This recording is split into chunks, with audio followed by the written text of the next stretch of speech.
everybody come and see. As they come and hear, I don't carry and come. Better information, superb advertisement. We no get the rifle. Oh, to get update and get informed. Oh, come to Celestial Half Hour.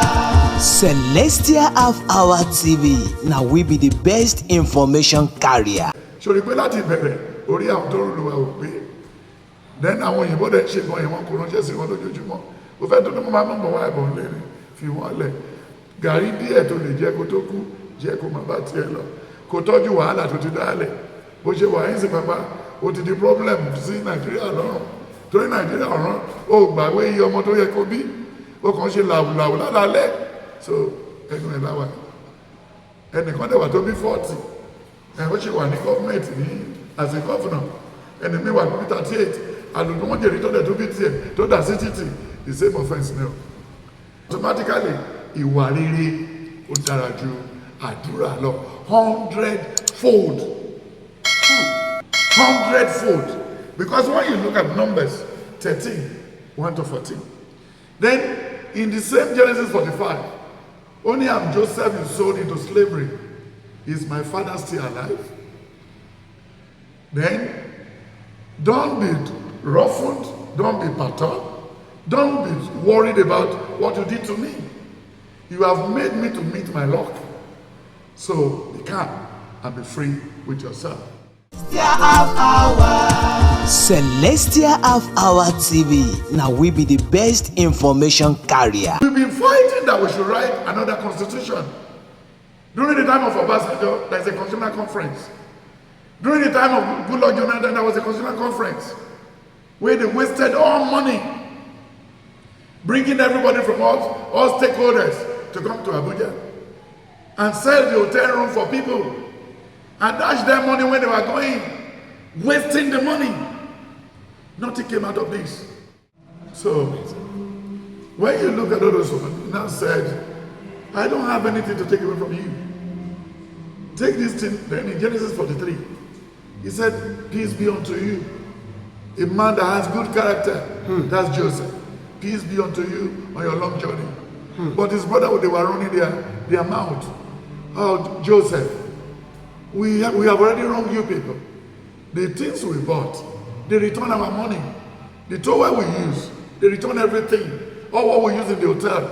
Is it oversight or what? But Joseph said, peace be unto you. But there are people of questionable character. No peace in them. Then he now said, where is Benjamin? They brought Benjamin. He brought Benjamin to the high table to eat with Benjamin. These are the group of people who went to go and lie to Jacob that Joseph is dead. You see their behavior?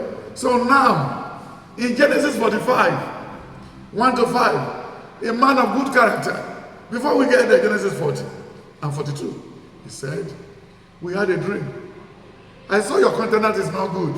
What happened? He said, we had a dream last night. This is what happened, this is what happened, this is what happened. We saw the king inviting us back to the palace. He beheaded me. He gave me back to my position so that then he related the message to them. And it suits their mind. Then later they answered, you know what? We don't need to do anything now. This guy is talented. Then he said that you didn't have anything to offer me. Whenever anybody has a dream, you can beckon on me. I'm still in jail. Do you remember in the book of Genesis 39, verses 16, 17, 18, in the jail, they kept the key of the jail in the hand of Joseph because he's a person of good character. Ìwà rere kò ṣe fowó rà. Ẹni tó ń wáṣẹ́ káàkiri tó ń ka application kò mọ nǹkan tó ń ṣe orí ẹ̀ ti bàjẹ́. Tí ìwà ẹ̀ bá dáa, kò síbi tí àánú Ọlọ́run ti lè báyàn rí. Àwa la gbádùn. Obìnrin mi sì kò gbọ́rọ̀ síyàn lẹ́nu torí ọmọ ẹ̀ ti kúrò. Ó ti rí pé ọmọ yẹn wo wájú. Àwọn èèyàn dẹ̀ ní ìdí ẹ̀. Ibi tó bá rìn dé láláúsá àti Ìkòyí, àwọn tó bá fi confuse ó tó lè bébì kan. Àwọn tó máa pa ẹ̀kọ́ tó rá ọmọ yẹn lọ. Wọ́n jọjú abẹ́ kan lọ lò ó torí kò dúró de àsìkò tiẹ̀. Because it said in the book of Ìwé Òwe, Proverbs 6:23, 24, 25.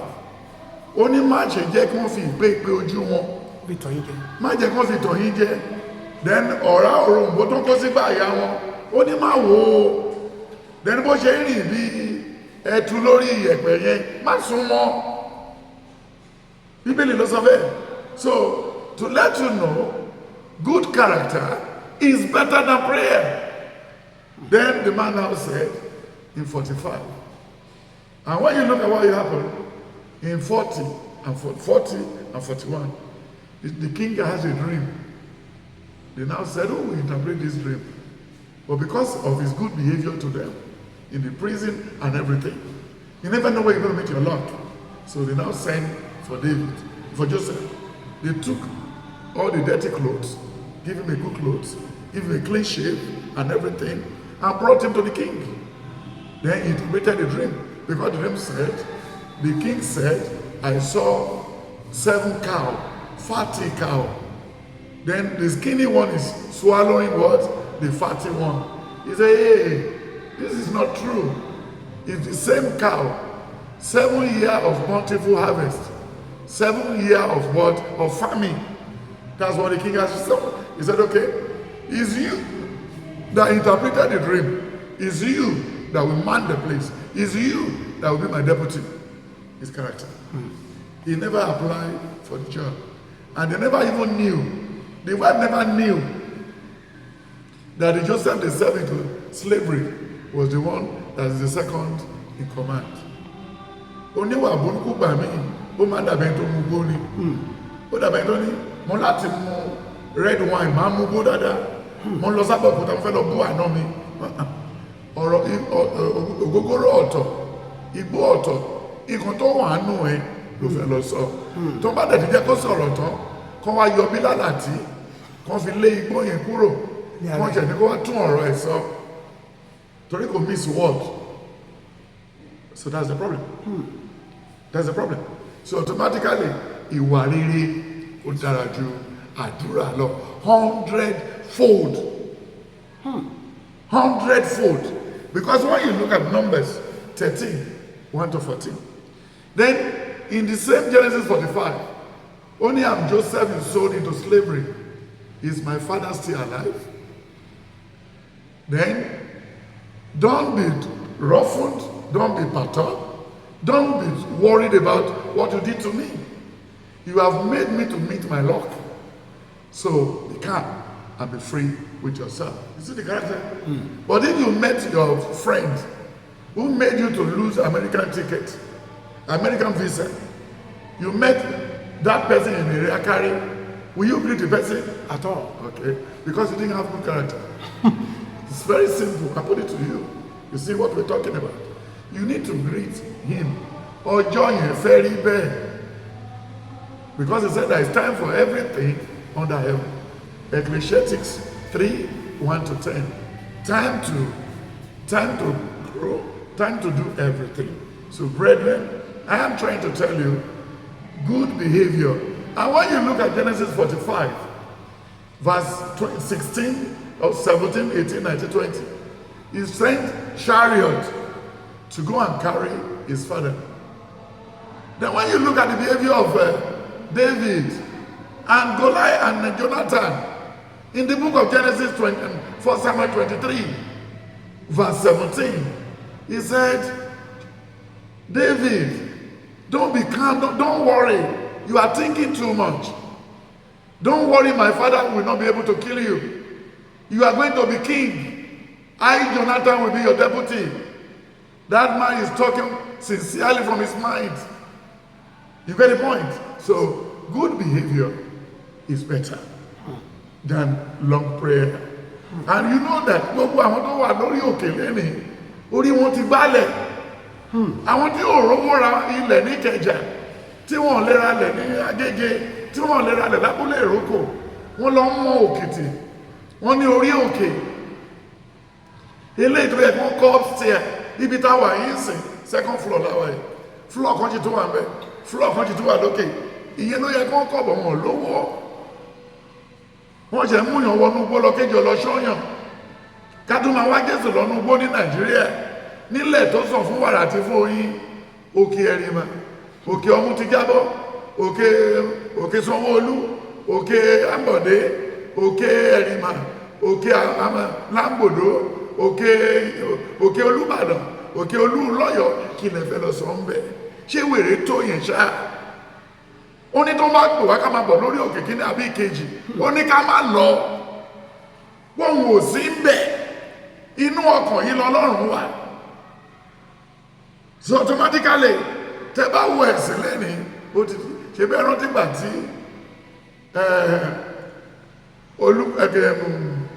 kí lórúkọ máa tó Ayọ̀rìndé ó kú handkerchief lé gbogbo Nàìjíríà lọ́wọ́. Tó bá ti gbọ́ gbà tí owó bá tọ́lá àkáǹtì pásítọ̀, ìgbà yẹn ló mọ́ máa gbọ́ ìwàásù àgbàyanu, ìsọjí àgbàyanu, bẹ́ẹ̀ni mo fẹ́ ta kẹsẹ̀tì, ìyá ìsọjí àgbàyanu. Kí ló ní ìdìsọjí fún? Ẹni tó bá rí mírèkù, our any church tó ti lè ṣọpẹ́, they will branch in. Tó bá tó wá di sẹ̀lẹ́kẹ̀rẹ́, nígbàtí pé ẹni tó ń lè ìdíwà ó dàbí dọ̀dọ́rù, kò mọ nǹkan tó tún kàn. Ìjọ tí ayé ẹ̀ ti dáa jù, ká má sọ̀rọ̀ jù láti bí 22 years ní sẹ̀lẹ́. Àfọ́jú ló ń lè ìdíwà, àdẹ̀dó sẹ́yìn ẹjọ́ níbo la lè rí lọ lẹ́yìn àfọ́jú. Kí ló lè ṣe wá táfọ́jú lè wá wọ̀ lọ́sítítù? Ṣé ìwà gidi ní sẹ̀lẹ̀ wù yìí àbí ìwà ìkà? Bàbá kí ló yẹ? Wọ́n máa kọ́ọ̀lẹ̀ fún wọn, wọ́n máa wà nínú àkọọ́lẹ̀. Bàbá kí ló yẹ? Wọ́n máa dárúkọ bàbá Àgúnrẹ̀mí, wọ́n máa dárúkọ Bánjọ, wọ́n máa dárúkọ àwọn tọ́ṣọ, wọ́n máa nígbà tí sẹ̀lẹ̀ wà ní hold up. Inú hold up láwà yìí. Hold up. Ìrù wọn fúnra ẹ̀ mọ́, àbọ̀ ọkọ̀ fẹ́ sọ̀tọ́ fara ẹ̀. Olùṣọ́wọ́ tó bá mi kí ló hold up kọ́ náà jàǹkárá ni. Ṣé ní ìkọ̀tẹ́ mi sọ? Ṣé ìwọ lè fáfọ́jú? Ṣé olùṣọ́ ṣé ìwọ lè fáfọ́jú? Rárá. Àwọn tó tẹ̀lé wa ṣé ìwọ lè fẹ́ ọkọ tó fọ́jú? Náà kò nílẹ̀ ṣàgbére, màmá bọ́ pátá fún wa dẹ̀ máa ṣe gbogbo ẹ̀. Ibi tó bá gbé sí wàá bá lálẹ́, wàá máa yọ páìpù ẹ̀ lóru àbí? Ṣé ìwọ lè fáfọ́jú? Ṣẹlẹ̀ ti tó sójú kan. Ojú kan láwa. Ojú kan láwa. So ìwà wa ní òdá. Ọlọ́run ló fi ìyà yìí jẹ wá. Ojú mọ́ táwọn yóò tún lè protest. But wọ́n ti rí tí wọ́n ṣe. Àwọn ẹni tí wọ́n fi ṣe ní náà tó lóòrùn ní lọ́pọ̀lọpàá ó yẹ kó mọ̀ pé tí nìkan tó ṣẹlẹ̀. Wọ́n fi ṣe ní máa nà yàn kẹ́jẹ̀ bó gbogbo ara. Lọ fi ra àwọn pólísì náà. Ó lóòrùn ò lè lọ ẹ má wọrí. Létà la ṣe wá gbọ́ pé ẹni tó nà yẹn òun ni àwọn ló fún ìyá ẹ̀ lóyún. Òun ló fún ìyá ẹ̀ lóyún. Òun ló tún fún ọmọ kìí náà lóyún. Kí náà tó fẹ́ lọ report police station? Rọ́ ti sọ́ra ẹ̀. Ó ti di mákàmádì náà. So bó ṣe lè rí. Bàbá, ẹ ṣé púpọ̀.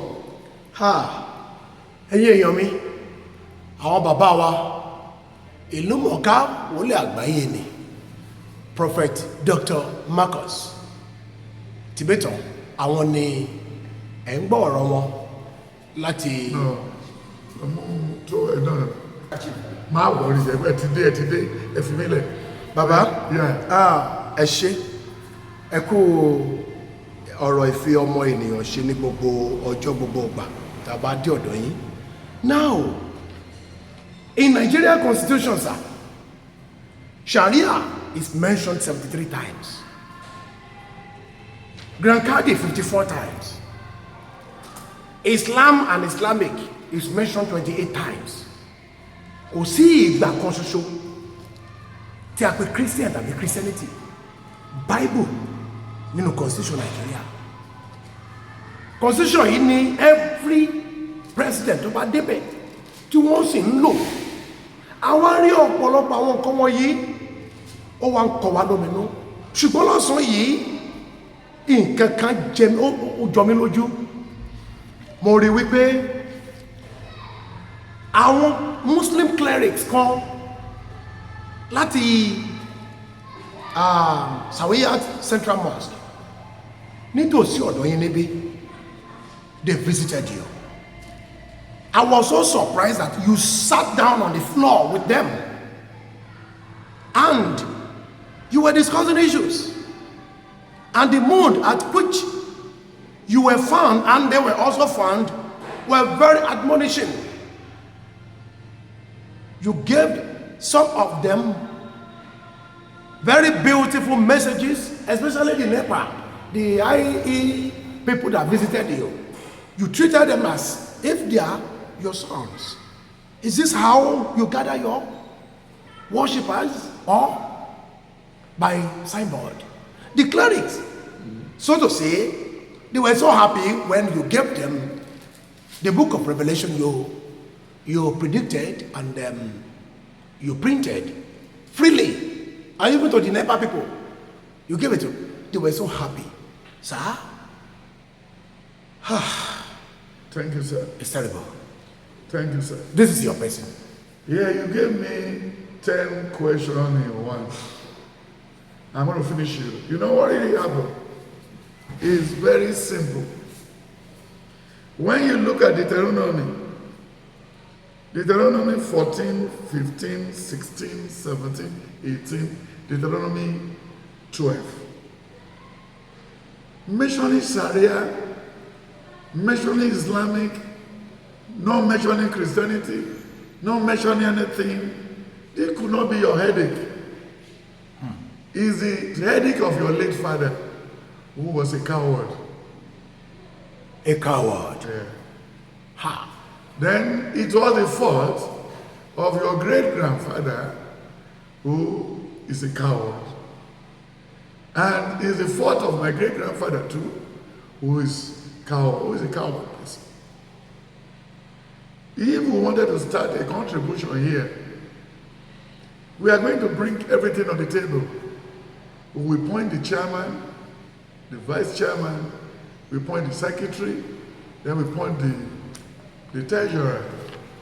That means we have sat down to set up a committee handling the Ajowa or Agbowa Landlord Association. So everybody will be now playing his role. Everybody will be playing his role. The formation of Nigeria is wrong.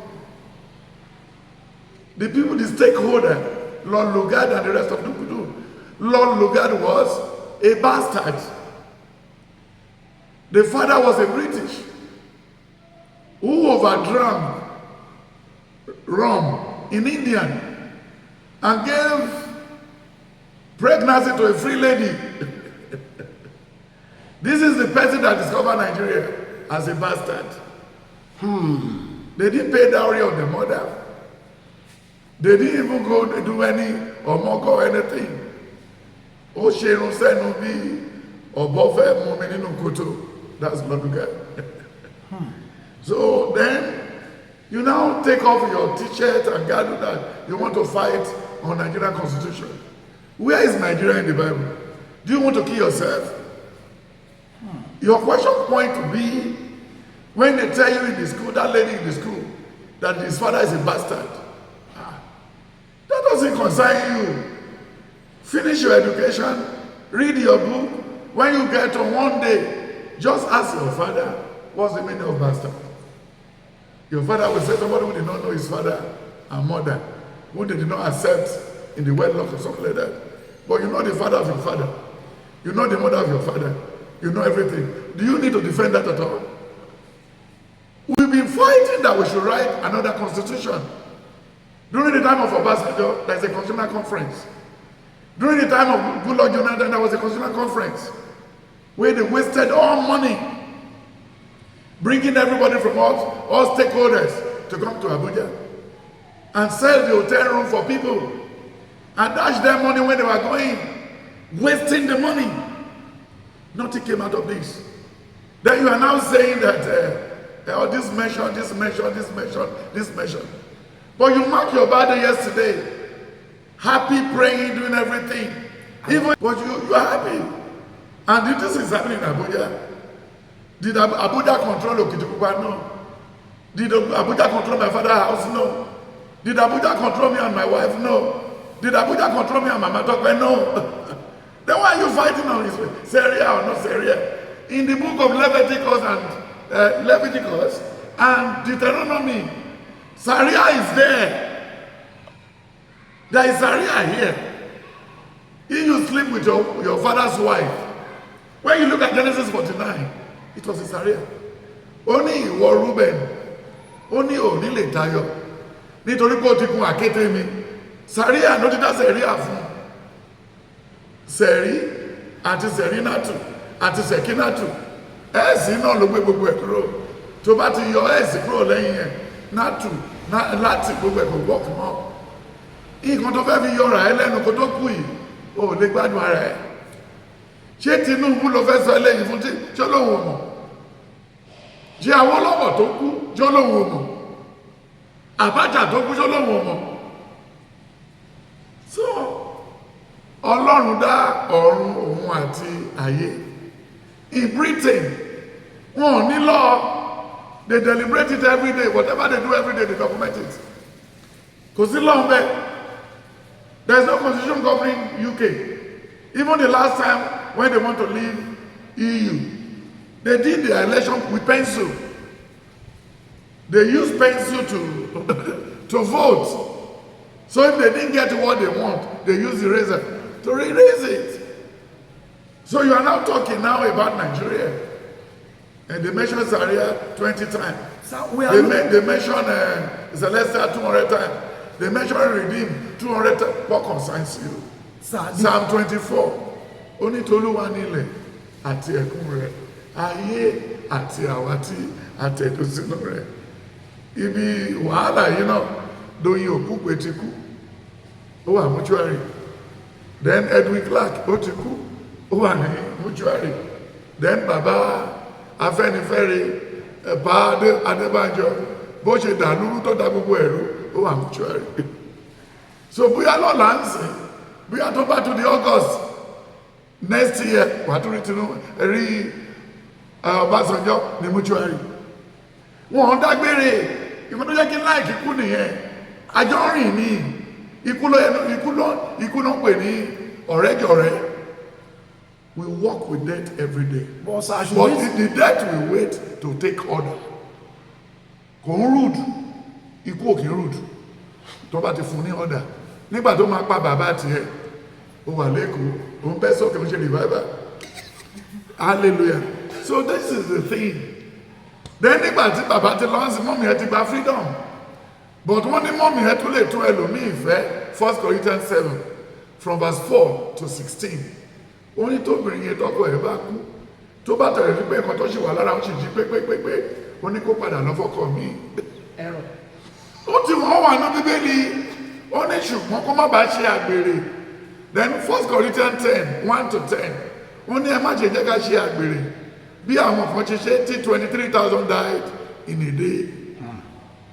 You get the point? So automatically question tó béèrè má worry nípa Nàìjíríà nítorí pé tó bá wà worry ó ní lè débi tó ń lọ ní ọ̀rọ̀ ẹ̀ dàbí ọ̀rọ̀ ẹni tí wèrè pa ìyá ẹ̀ ní ọ̀rẹ́ dẹ́kun àtọ́ sìnkú ìyá yẹn tán àwọn bàbá yẹn ilé tó dàgbà náà àwọn ọmọ ó wá káwọn àbúrò ẹ̀ wá sábúlé Ẹ̀gbá ṣe pé mẹkáníìkì pọ̀ lójú ní lábúlé Ẹ̀gbá nígbà táwọn àbúrò ẹ̀ jáde lọ bí wọ́n ṣe ń lọ sọ́jà Agége kọ́ lọ sọ́jà Agége hàn àwọn àbúrò ẹ̀ mẹ́rẹ̀ẹ̀rin wọ́n kàn bẹ̀rẹ̀ 100 mítà bọ̀dá mi ẹ̀ríran ni bọ̀dá mi ẹ̀ríran ni bọ̀dá mi ẹ̀ríran ni kí ló dé ó láwọn wèrè tó pa mọ́mì rèé so ní bá àwọn mẹkáníìkì yẹn aṣọ wọn dúdú yẹn ní àwọn ọmọ yẹn rò pé bóyá wèrè tún fẹ́ pa àwọn tó bẹ̀ sí lé àwọn àbúrò ẹ̀ lọ bẹ́ni pé wọ́n ya wèrè ó ṣẹ̀ wá mú wọn lọ́wọ́ lọ ní kí wọ́n wò mẹkáníìkì ní abẹ́ mọ́tò náà máa ń sùn àwọn náà máa ń jọ wèrè tó bá ti ń ṣiṣẹ́ bọ̀ tó bá ń lọ lé lálẹ́ wọ́n máa change so bí ó ti ṣe rí nìyẹn lágbára Ọlọ́run under Tinubu regime we are going to do census and we are going to correct the constitution. Then the power is going to be community center and they are going to neutralize power in the center. Yes, sir. And that's why we are happy the local government has given autonomy. We are going gradually. Because all the people who have been governing us from Gowon till today, they are more or less immoral. Immoral. They didn't know their left from their right. Àwọn ọmọ ojú ọ̀rọ̀ lárí ọmọ àwò tí ọmọ kó máa rọ́bẹ̀ lá tálẹ́bí Ọbásanjọ́ tó mọ̀ọ́mọ́ tálẹ́bí Babangida tí wọ́n ní Babangida àti fọ́tò bàbá ẹ̀rẹ́ àti ìyá ẹ̀ tá ló mọ̀ pẹ̀lú Abdulsalam tá ló mọ̀ pẹ̀lú Abacha then fọ́tò bàbá Abacha dá fọ́tò bàbá tóbi, fọ́tò bàbá díyàdà, wọ́n ní díyà ń ṣàkìṣe pátá níta gbangba, wọ́n lọ mú jọ àjì sójà, nígbàtí díyà máa tún kú, òjò lè wọnú sàárè, yẹ ti rí pé ogun ò tí fi díyà alẹ́ tí tó fi wọlẹ̀. So automatically tẹ bá wo gbogbo nǹkan wọ̀nyí, ẹni tó bá mọ ibi ṣe, ibi ló máa ṣe kiri. In the book of Psalm 57, the last 4 verses, ó ní ẹni tí ó ń ṣe ibi, ó ló dàbí òkun tó ń bì síwájú bì sẹ́yìn tí kò lè ní ṣèmi.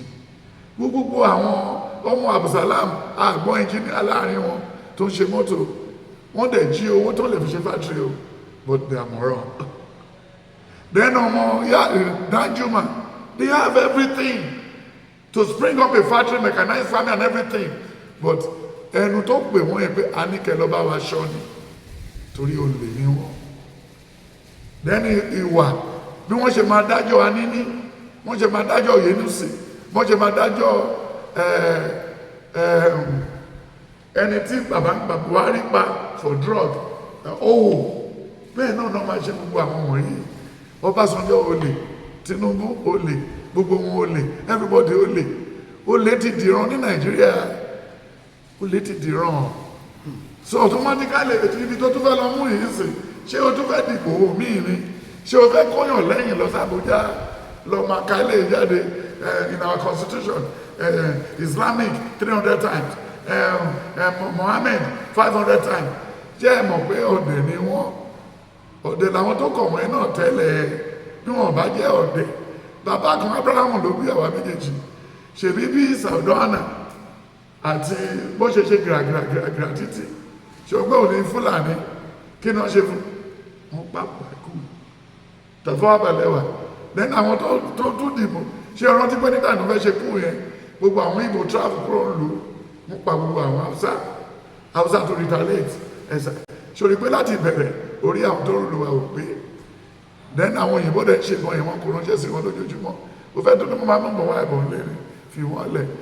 Gàrí díẹ̀ tó lè jẹ́ kó tó kú, jẹ́ kó máa bá tiẹ̀ lọ, kó tọ́jú wàhálà tó ti dálẹ̀. Bó ṣe wà yín sí bàbá, ó ti di problem sí Nàìjíríà lọ́rùn, torí Nàìjíríà ọ̀ràn ó gbàgbé iye ọmọ tó yẹ kó bí, ó kàn ṣe làwùlàwù lálálẹ́. So ẹnu ẹ̀ láwà, ẹnìkan dẹ̀ wà tó bí 40, ó ṣe wà ní gọ́ọ̀mẹ̀ntì ní as a governor, ẹni mi wà ní 38, àlùdún wọn jèrè tó dẹ̀ tó bí tiẹ̀ tó dà sí títì, the same offence now. Of recent years, 1,000 people got married in the northern states about 2 months ago. Ìjọba to empower them, wọ́n bá wọn wáyàwó, wọ́n jọ wọn pọ̀, wọ́n mú Fúlàní, wọ́n lè pọ̀ ní Nàìjíríà, wọ́n fi fẹ́ Hausa, Hausa fẹ́ Fúlàní, Fúlàní fẹ́ Hausa, wọ́n lè pọ̀, wọ́n dẹ̀ mọ̀ pé Fúlàní ṣì máa gé wọn lọ́rùn tó báyà. Kì í ṣe ọ̀rẹ́ gidi, ọ̀rẹ́ ìbànújẹ́ náà ṣe, so bó ṣe rí ni. Bàbá ẹ ṣé, in fact mo yóò tẹ́kí tiẹ̀ yọ ọ̀nà ẹ̀ tó pẹ̀lú tiẹ̀ náà jáde fẹ́. torí bá ṣe answer our questions yẹn sà, ó touch me somehow, torí bàtà wọ̀ tún lọ wò sí lọ ta wò bọ̀, I realize wípé ìlú yìí bó ṣe wà lọ́wọ́lọ́wọ́ yìí is more or less like an Islamic nation. Nítorí ẹ bá dé institution kan sí, àwọn Muslim yẹn lè máa bá tó pọ̀ jù níbẹ̀. Ǹjẹ́ irú mindset tí àwọn tí ó wá bá yín ní ọ̀sán yìí tí mo bá tó bá mi lọ́dọ̀ yín bí, ṣé the same type of mindset tí wọ́n ní, torí inú wọn dùn púpọ̀ coming to your environment. Sórí Gàmáwí tó wà lẹ́gbẹ̀ẹ́ wa yìí, bẹ́ẹ̀ ni sà, tó ní mọ́sálásí tó ń pè ní Sàwéàtì, ọmọ tó ń bí láti léèrè ní o, ó kàn yàsẹ́sì ní o. Wọ́n dẹ̀ ti sọ fún ẹ pé ìwà lẹ̀sìn. Mo ti dé bí 2 years kó tó wá. Nígbà tó dẹ̀ dé, ó fi ọmọlúwàbí hàn mí. Èmi náà kẹ̀lé ọmọlúwàbí tèmi 99% ni. Nígbà tó tẹ̀ tó wá mú tiẹ̀ wá rí pé wá pé 100. Then bí wọ́n ṣe wá lẹ́ẹ̀kan, torí ẹ̀yin journalist burú gan, ó kì í ṣe èèyàn tó dáa, but it's okay. Nǹkan tó ṣẹlẹ̀ yẹn ló fẹ́ mọ̀, bí wọ́n ṣe yà wọlé, má wọ́rí o, ṣebí èèyàn mọ̀ pé nígbà tó ti jẹ́ first born kò sígbà tó ní wọlé gbà mí kó bá dáàdì ẹ̀ kó máa bá mọ́mí ẹ̀ sùn ó máa mójú kúrò ní but torí kì í ṣe ìyàwó ẹ̀ ó kàn wálé wá mọ́ mi wọ́n ní gbogbo mi kó máa bá kọrí ẹ lọ ó yẹ kó ṣe wá mi tó ti ń bá bọ́ọ̀lù lọ́hùn sí tàbá bèrè lọ́wọ́ àwọn tó márì wọ̀nyí pé báwo lẹ ṣe rí ta ló kọ́ yín bọ́ ṣe ń bóbìnrin sùn èmi à ní Indian film èmi à ní gbàdó wọn University of Lagos ìrọ̀dẹ̀ ní primary 3 ló ti ń tokó bọnú fóòmù kiri tó ń practice sílẹ̀ kó tó wá rẹ̀ ní gbé sílé yìí but it's okay màá sọ nǹkan tó fẹ́ ní Wednesday tó kọjá a ti ṣe program 9 to 12 a ti fẹ́ ṣe other program fún recording TV 12 so but mic wọ́n tẹ̀ sí speaker wọn so ó high ó loud so mo wá ròyìn pé mo lọ sọ fún bàbá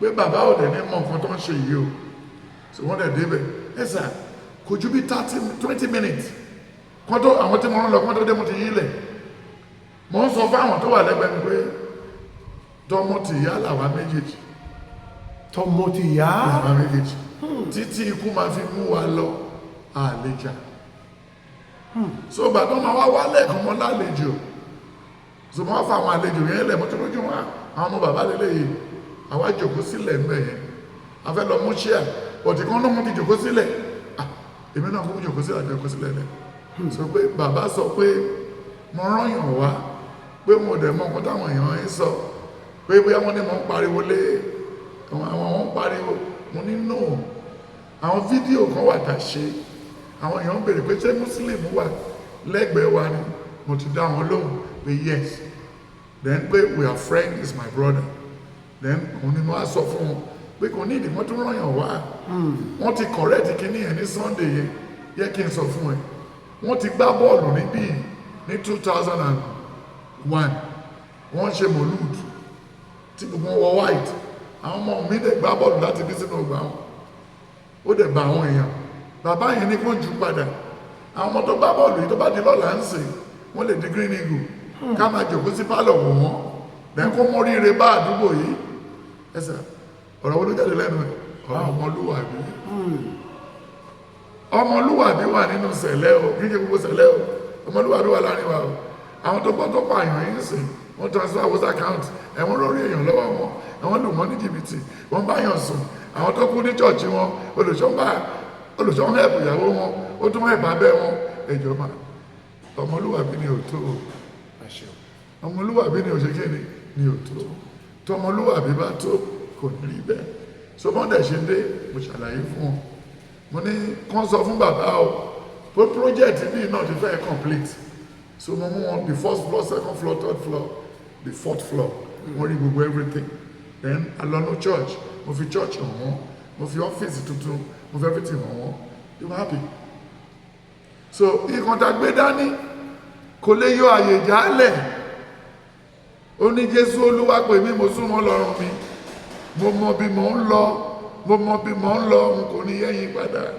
ìfẹ́ mímọ́ ti bàbá kó fàdúrà sí èmi ẹ̀ àtẹ̀mí náà so automatically lẹ́yìn náà ṣe tán bí a ṣe sọ̀kalẹ̀ làwọn NEPA dé so àwọn NEPA wá sọ pé chairman landlord association ó wá bá mi láàárọ̀ torí wọ́n ti lé mi kúrò ní mo ti kúrò ní association yẹn ní gbogbo estate yìí èmi ni mo kọ́ dé ní 1995 October 7 so gbogbo àwọn tó rí wọ̀nyí ìbínú bá mi ṣùgbọ́n nígbà tó máa fẹ́ ṣe the first meeting wọ́n wá gbé lọ sílé bàbá Ondo then àwọn ẹ̀wọ̀n aráyàn sí mi pé wọ́n fẹ́ ṣe meeting wọ́n ní what ibi ló yẹ kí wọ́n ti ṣe meeting ẹni abálábà ní bàbá that's to say kò sọ́mọ olúwàbí láàrin àwọn pípé yìí but no problem máa lọ nígbà tí ma fi dáàrin wọn máa sọ fún pé wá láńlọ́ọ̀dù wo ló wà mí tó senior mi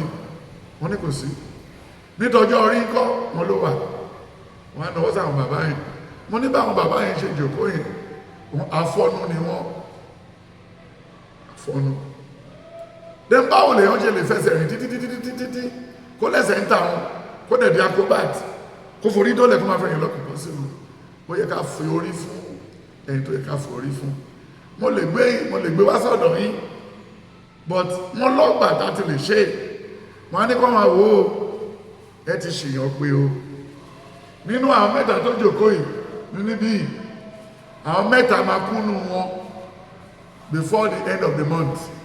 Ìkíní ó máa wà electrocuted, ìkejì ọ̀kadà máa gba ní bus stop, ìkẹta mọ́tò máa l'accident. Ẹ̀sà kí oṣù yẹn tó parí mẹ́tẹ̀ẹ̀ta ti ṣe bí wọ́n ti túká nìyẹn pé ẹ má jẹ́ ká pè sí mítìn mọ́ o, ẹ jẹ́ ká máa kó mítìn yẹn lọ sí ọ̀dọ̀ ẹ̀. Èmi ní ẹ̀mí mọ́ sọ pé ẹ má fẹsẹ̀ yín jàtijàti wá wọ bí o, mi ò fẹ́ yín mọ́. So but of late there was a day sáwé àti fún wọn ní about 100,000 èmi náà 100,000 àwọn náà fẹ́ ṣe iná sí community.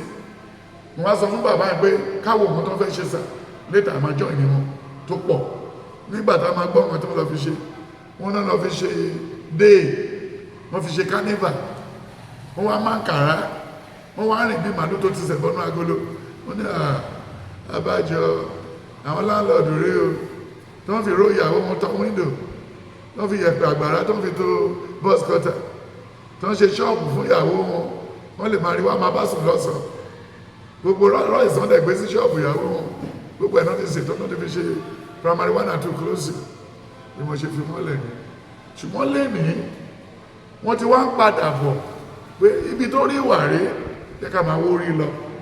Wọ́n á sọ fún mi láàárọ̀ pé iná jábọ́ ní tension àti fuse.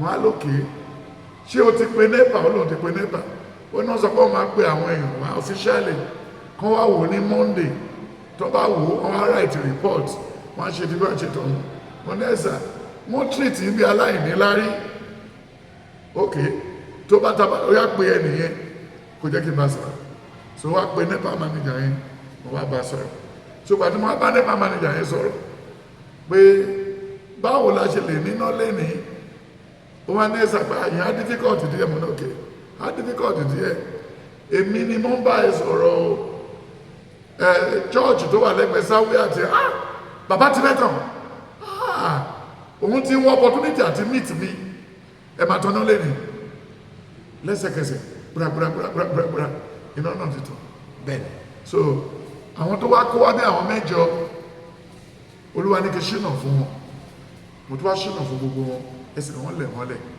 wọn fẹ́ gbowó mọ́ nínú máa send owó sí wọn lọ fi ṣe weekend ṣe rọ ní pé wọ́n ti padà síbi tó rí wà bẹ́ẹ̀ni so bí ìyàwó ẹ̀ bá sọ pé kò sí irú òun fi ilẹ̀ ọjọ́ tí ó bá lẹ̀ pọ̀ níta ṣe bá gbèrè ló ń ṣe ó dàbẹ́ni tọ́kọ ẹ̀ ń wẹ̀ tó lọ síbẹ̀ tó fọwọ́ gbá Thomas abẹ́ ọkọ ẹ̀ tó ní ọkọ ẹ̀ kékeré yìí ọ̀rẹ́ àmà david à ń lọ ọjọ́ tó bá bí bẹ́tà tí oyún mẹ́ta wọnú ẹ̀ tó di gíragíragíragíra tó rọ bí fọ́jọ́ mẹ́ta àwa mọ̀ pé jẹnẹrétọ̀ kékeré yẹn gbogbo ẹ̀ ló fúùlù gbogbo èròjà ló iyọ̀ tó omi tó ẹ̀gàrí náà tó so bí o ti ṣe rí nìyí so mo ṣínà fún gbogbo wọn to come to your question gbogbo wọn ló máa padà wá ṣọmọ ọjọ́ only sin is believing and they sang a song here before Elisha oní signboard o iṣẹ́ ìyanu la fi mọ̀ bẹ́ẹ̀ ó dá mi lójú Elisha oní signboard o iṣẹ́ ìyanu la fi mọ̀ bẹ́ẹ̀ kò sí church náà gbogbo Nàìjíríà tó jẹ́ sẹ̀lẹ̀ tí ará ìlú òyìnbó tẹ̀jú bí nígbàtí mi ò ṣe tí ẹ mi ò ṣe ẹ láṣọ wò mi ò ṣe ẹ ní bra wò mi ò rí tí ẹ rò dẹ́jú pé oore tí mo rí ni mo ṣe fún ẹ so you must look for irú èní ìsìn ẹnìkan ti lọ pé ewúrẹ́ ó ti lọ ṣe wọ́n ti gbọ́ láti Ìbàdàn tí bàbá máa fi ṣínú kí máa fi ṣínú ààwẹ̀ mo ti gbé fún àwọn ọmọ ọjọ́ tó bá máa dé sàlẹ̀ ẹ̀sùn oúnjẹ àti rẹ́dì èmi máa dáná àwẹ̀ títí di for 9 days of the àwẹ̀ everybody must come in and eat that's the only thing àwẹ̀ is very important àmì ò fẹ́ ṣe bí ti ṣẹlẹ̀ ibi tí ṣẹlẹ̀ tóbi dọ́yìn wọ́n yọ ọ̀lẹ́ àwẹ̀ wọ́n yọ olódò àwẹ̀ ṣẹlẹ̀ ká ya etí sí torí àwọn ọjọ́ mẹ́rin náà ń gbà ọlọ́run má jẹ́ kí n ṣe ìṣẹ̀lẹ̀ rádaràdà ṣe rí wọ́n á gbàwẹ̀ ní Monday, Tuesday, Wednesday, Thursday, Friday, Good Friday wọ́n ti tún bẹ́ síta ṣọjọ́ mẹ́rin yìí lè sustain èèyàn ìyẹn ló máa fi borí èèyàn lọ́wọ́ wọn ló máa fi bá fùrọ̀ obìnrin tó ń kó sínú ké ìbẹ̀ ló máa fi bá nǹkan tó ń rì mọ́lẹ̀ gba àwẹ̀ show yourself approved medically you are going to be okay then you are going to be sound this morning mo ti rin 11,000 steps nínú àwẹ̀ so dẹ̀kẹ́ nìkan ṣe wá dé ìsìn Marcus ṣe mo ti ń gbàwẹ̀ yìí láti 1978 44 days mo máa àdì Ash Wednesday mo máa gbàwẹ̀ gbogbo weekend everything since 1978 mi ò ní secret mi ò ní anything nínú àwẹ̀ ni mo ti ń dalágbára then ó sọ fún wa nínú àwẹ̀ pé in the book of Esther 8:23 ó nígbà tí ọ̀rọ̀ ìlú fẹ́ bojú jẹ́ ó ní Esther wọ́n wọnú àwẹ̀. Then when you look at the book of Acts of the Apostles 13:2-3, Mark 9:29, Nehemiah 1:4-11, Psalm 69:10, 2 Samuel 12:16-14, 2 Samuel 12 from verse 16-21, then Isaiah 58:6-10, Isaiah 68 again 15-18, then Acts 14 verse 14-23. Then tí wá wò ó Bíbélì ní kì í ṣe irú àwẹ̀ eléyìí làwọn fẹ́. You must be giving freely during the time of fasting. Open your wardrobe, give people food, give them clothes, give them food, give them money, then do everything to make them happy. Don't show to them that wọ́n lọ́lọ́run ó kàn táyọ́ ní gbogbo nǹkan lásìkò lẹ́wọ̀ fún àsìkò tí ẹ̀rẹ̀ àsìkò tí wọ́n lè wá so but sẹ̀lẹ̀ ò ní sẹ̀lẹ̀ ó bàjẹ́ ẹsẹ̀ tàbí rìn kiri àwẹ̀ náà ní tàbí sọ fún ẹ tí ó wà lẹ́sẹ̀ tó wà lórí ìṣẹ́ àgọ́ and that's Exodus 4:5. He said, Moses, take off your sandal. Where you are is a holy land. Lẹ́yìn tó kúrò mẹ́tọ́ tó wọ bàtà ẹ̀ náà tó wọ bàtà ẹ̀ ìmọ̀tẹ́ wà mú wáyé ò rí bẹ́ẹ̀. Then when you look at all the celestial churches today wọ́n lọ àwọn kéékèèké wọ̀nyí ń sìn irú tọ́ṣọ̀ tó wà ní ẹ̀kọ́ta ó ti fẹ́ yàwó márùn kọjá. He was a bachelor with me here before. Then gbogbo àwọn ọdún bákú àwọn all of them ṣé àwọn sẹ̀ even bàbá Bánjọ gbogbo àwọn àgbà wa ṣe àríbìgbà ń sìn tó wo bàbá tó súnmọ́ lé ní Kòròdú bàbá ààrẹ ẹwọ́ bí ta bá dé ẹwọ́ bàbá ìyá bàbá bàdà àjọsẹ̀ gbogbo rọ́tí bàbá bàdà ṣé bàbá bàdà lè máa gbà wẹ́ 40 days kó parọ́ fún wa lọ́jọ́ ẹ̀ pé òun rẹni tó gbé kàlàbà sórí kò possible náà bàbá kí ni wẹ́ kí ló lè mú mi parọ́ sí kí ló lè mú ṣe báwọn náà ló kọrin oní kátólíìkì Túndé wọ́n láwọn níjọ àkọ́kọ́ Kérúbù Túndé wọ́n láwọn ní spiritual church àkọ́kọ́ Celestial Túndé wọ́n lọ́kọ́ kẹyìn láwọn lẹ́nìyàn bá ṣe jọ wọn kó lè rí ìjọba ọ̀rọ̀ wọ́ ó ní ẹ̀sìn kọ́ la fẹ́ jẹ́ o ìwà rẹ ló ṣe pàtàkì ẹ̀sìn kọ́ la fẹ́ jẹ́ o ìwà rẹ ló ṣe pàtàkì yọ Jésù tètè dé kó wá ṣèdájọ́ òtítọ́ kan kò sí láyé mọ́ nílé Ọlọ́run. Sele is so corrupt now, badly corrupt.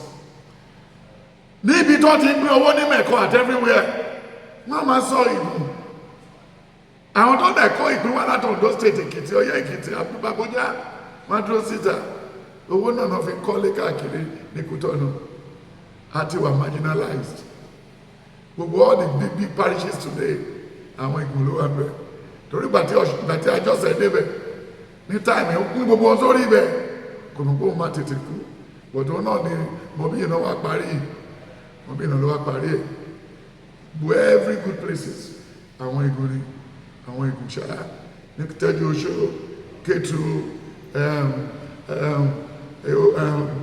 níbo ni Mákòkó ẹgbẹ́ àwọn tó wà bẹ́ẹ̀ lọ́wọ́ Ìbàdàn àwọn nínú ẹ̀yàn wà gbogbo wọn ṣé àwọn eléyìí fẹ́ lọ sí ìjọba ọ̀run olùṣọ́kan ṣẹ̀ tó dé bí ń sìn pẹ̀lú cross ìjọ̀rọ̀jọ̀ Ọlọ́run ní which way forward lọ́gbẹ́ mọ́kọ́ lọ́gbẹ́ wọn èmi ló ń bèrè which way forward lọ́wọ́ àbọ̀ confessor òyìnbó ọ̀dọ̀ University of Lagos ló lọ they trade in English ṣe rí well tó bá tún ní question mi ìṣàbọ̀ mi ò rò pé. Baba ẹ ṣé púpọ̀, thank you very much. Yeah, I am out to hear much of myself today. Yeah, sir, when we want to discuss about the nation we are, it is cumbersome to say that we should jettison the idea of discussing about our nation.